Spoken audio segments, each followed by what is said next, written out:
Você está ouvindo Lua Vai Dizer com Luana Pinheiro e esse é o episódio 2, Mãe Sem Deixar de Ser. Oi gente, vamos lá, esse é o episódio 2. Para organizar esse pensamento, sobre a maternidade real e possível, e aí vocês vão entender ao longo do podcast o que eu quero dizer, relacionei aqui 5 pontos que eu acho que são fundamentais para começar a nossa conversa. O ponto 1 é, você quer ter um filho? Eu acho que essa é a medida número 1 e fundamental para a gente começar a falar sobre maternidade real. Cara, não dá para deixar ninguém se meter nessa opção que é apenas sua, da mulher. Se você não quer ser, não seja, porque vai doer muito, sabe? Ser mãe não é uma tarefa fácil, já vai ser difícil com você querendo muito. O ponto 2 é que cada criança é única. Por mais que as pessoas queiram te ajudar, contribuir da melhor forma, cada criança é única, feita sob medida para aquela mãe. E a mãe também é feita sob medida para cada criança. Esse é um parâmetro muito interessante de se avaliar, que leva ao ponto 3. O seu filho é um indivíduo e você também. E vocês podem se relacionar de formas distintas com pessoas distintas. O seu filho não é uma extensão do seu corpo, por mais que toda a sociedade queira te dizer que sim. Eu vou dizer uma coisa que geralmente as mães, de um modo geral, evitam dizer e a sociedade evita dizer, mas às vezes o seu filho vai ser uma pessoa completamente diferente de você. Talvez o seu filho seja uma pessoa que você nem se relacionasse se não fosse seu filho, sacou? O ponto 4 é um ponto também fundamental, que é a rede de apoio. Crie a sua. Existe um provérbio africano que eu falo sempre, que diz que é preciso uma aldeia inteira para educar uma criança. Isso é real. Toda a sociedade, estado, escola, cursos que o seu filho venha a fazer, as professoras, o pai, a avó, os tios, todo mundo é responsável pela criação dessa criança. É claro que eu entendo, e é muito importante também ressaltar esse ponto, de que existem muitas mães que não podem contar com uma rede de apoio. Só que eu acho que isso vem também de uma conta que a sociedade coloca na gente, mães, que é ter que dar conta sozinha da criação de uma criança. E quando eu falo de ter que dar conta sozinha, é escolher sozinha qual é a melhor escola, escolher sozinha a alimentação daquela criança. É muito pesado mentalmente ter que pensar todos os pontos que uma criança precisa para estar viva. Isso não pode ser uma função única e exclusiva da mãe. Nenhum ser humano dá conta disso sozinho, sabe? Às vezes você não tem uma família que dê conta disso, mas você tem uma amiga que também é mãe e vocês podem se ajudar mutuamente. Existem grupos de apoio para mães também. De repente vale a pena, sabe? Dar uma procurada e participar. Vale quem colar. Eu acho que essa é a frase, assim. A participação paterna, eu nem incluo na rede de apoio, porque, na verdade, a participação paterna, ela tem que ser na mesma medida que a sua participação como mãe. Então, as mesmas responsabilidades que você tem como mãe,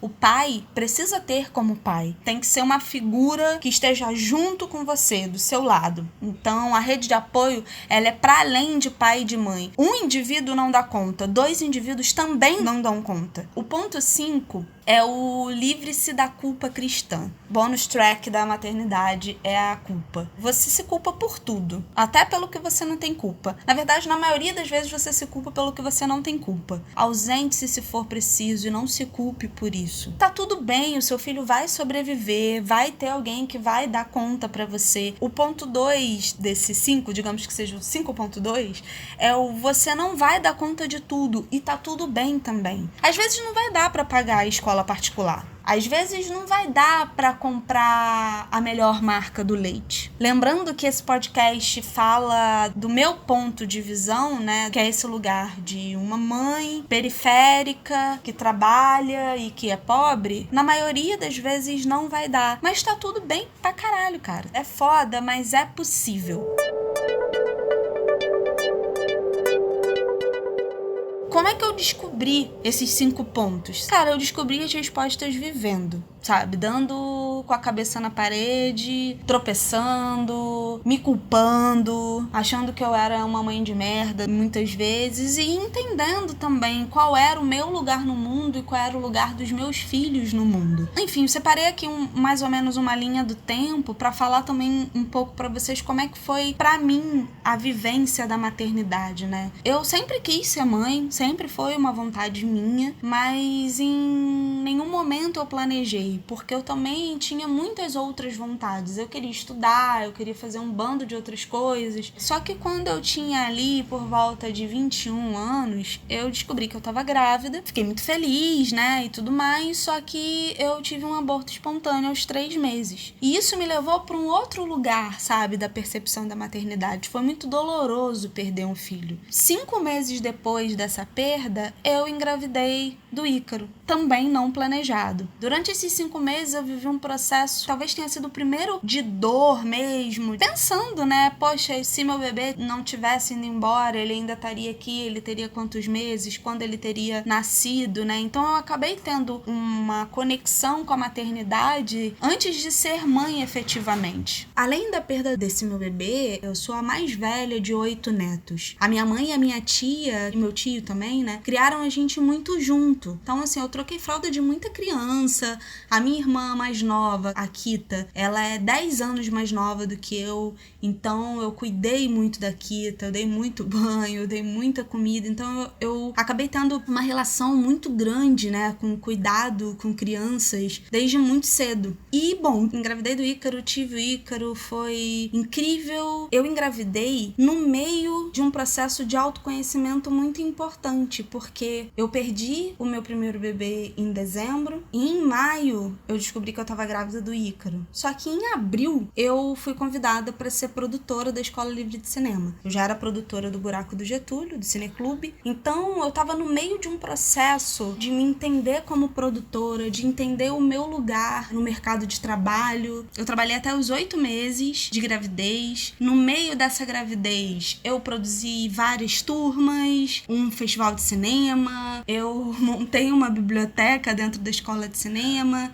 eu me encontrei mesmo no trampo da produção. Foi um processo muito louco, assim, muito intenso, digamos assim, né? Eu voltei a trabalhar, ele tinha 3 meses e eu fiquei trampando, né, direto ali, tanto na escola quanto no cineclube. Então eu fui abdicando também de muitas coisas da maternidade, apesar de tentar viver ela da maneira mais plena que eu poderia quando eu tava com ele. Não vi o Ícaro falar as primeiras palavras, não vi o Ícaro dar os primeiros passos, não vi o Ícaro comendo a primeira papinha, não vi nada disso. Quando ele fez 2 anos, eu decidi parar. Eu decidi experimentar como é que era ser só mãe. E foi muito ruim.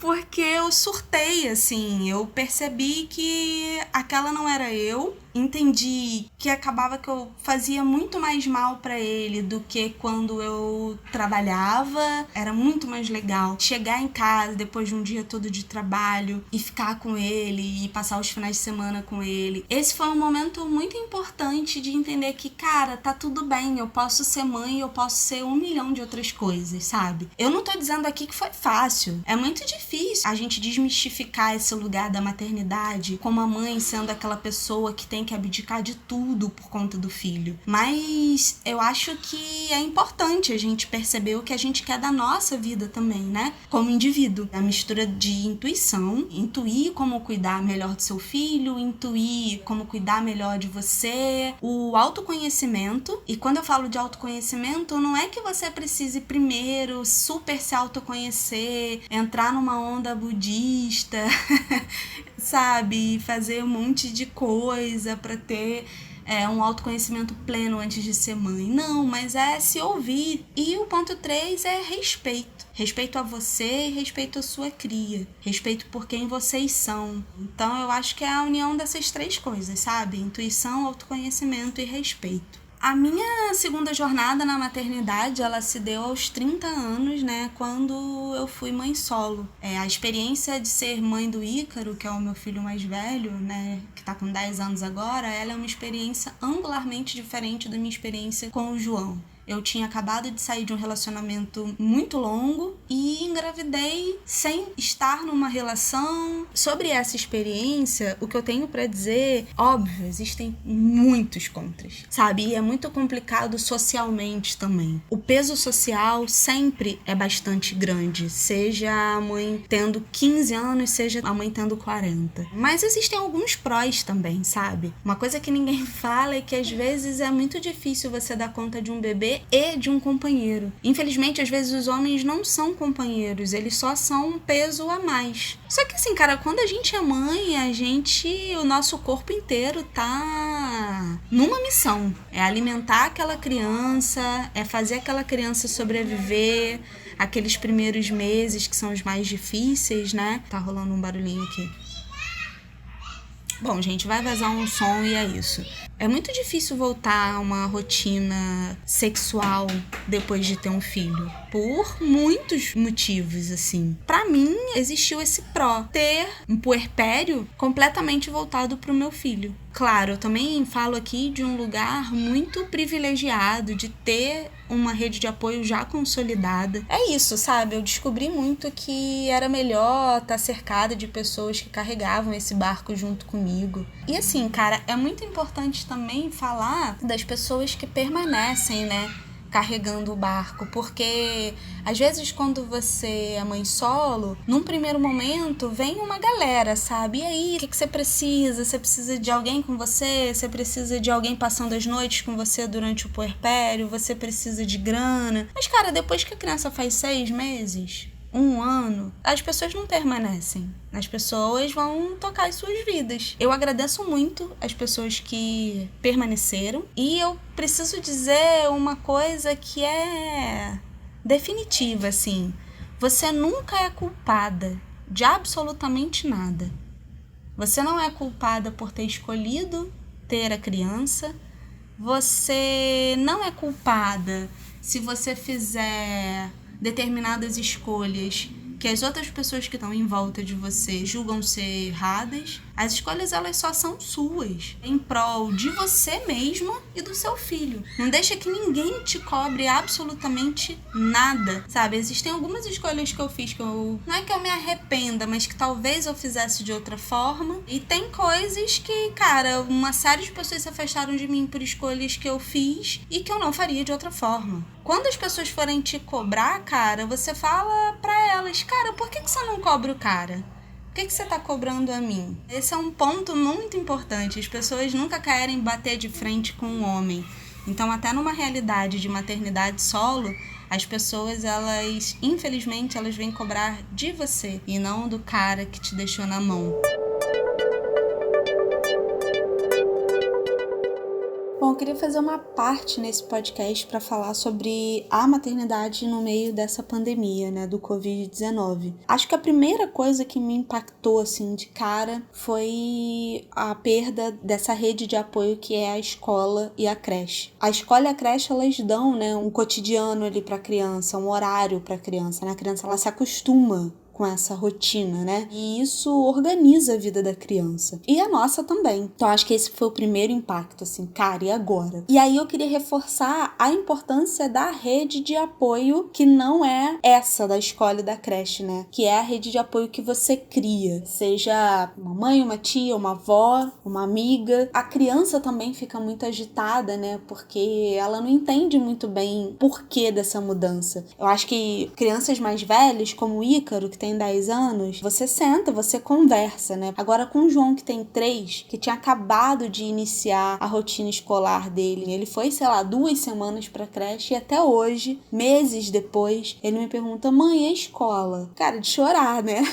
Teve um momento que o João ficou muito agitado, foi muito difícil manter ele em casa, nada era bacana mais pra ele. Minha mãe me salvou e ficou com ele um tempo e deu um outro respiro, assim. Foi bem quando a gente não tava entendendo, a gente não tá entendendo nada agora, né? Mas a gente tava entendendo menos ainda. Foi lá no, sei lá, final de abril. Foi um momento bem bizarro. Depois que esse baque inicial foi passando, né, desse confinamento, eu acho que eu fui pensando outras estratégias, assim, intuitivamente mesmo. Se a TV ocupava um horário, e a TV que eu digo aqui pode ser a TV, o tablet ou o computador, né? Algo que vá fazer a criança ver um desenho ou jogar algum jogo, dependendo da idade dela. Cara, se isso ocupava um horário X na vida do João, começou a ocupar um horário muito maior, porque é isso, sabe? Parar uma criança de 3 anos para que ela não se machuque e você consiga dar conta do trabalho, mesmo que você não esteja só em casa, é fundamental, sabe? O mundo tá ao contrário e a gente não sabe como é que vão ser as coisas. Então eu fiquei tentando também muito